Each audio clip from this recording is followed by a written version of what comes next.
نوری یه لیوان آب برام بیار. باشه خانم.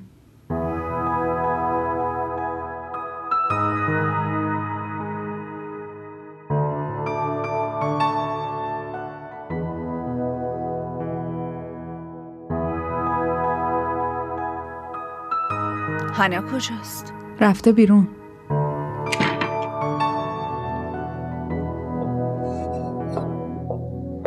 هانا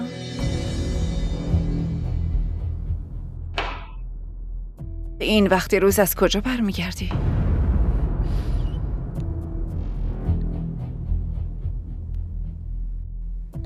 تو این خونه باید حساب رفته اومدم من پس بدم؟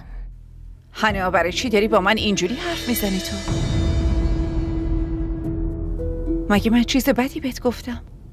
قبل عروسی مادرتم شاید از این سوال ازت میکرد که کجا میری، از کجا میای. برای یه سال کوچیک چرا انقدر عصبی میشی دختر؟ با همون لحنی باهاتون حرف میزنم که شما از روز اول با هم حرف میزنی. تو معلوم هست چی میخوای بگی؟ بگو ببینم چت شده. کاملا درست میگم.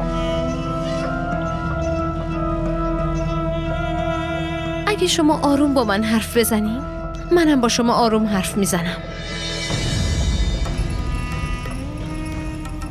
وگرنه به این لحن عادت کنیم.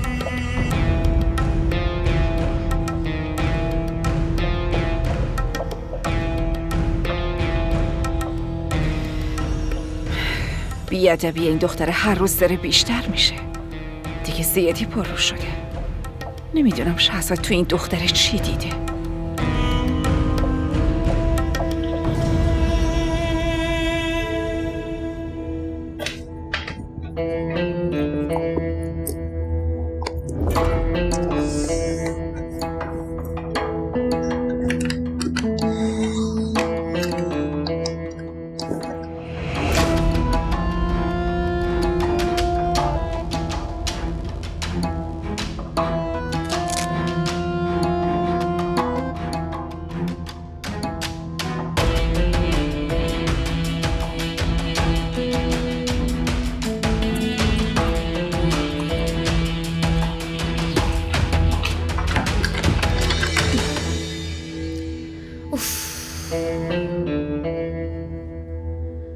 نوری!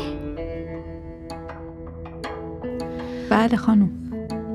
بیا اینجا. خواهر گلم برام یه غذای خوشمزه بیار. صبحم چیزی نخوردم، خیلی گشنمه. چشم الان میارم.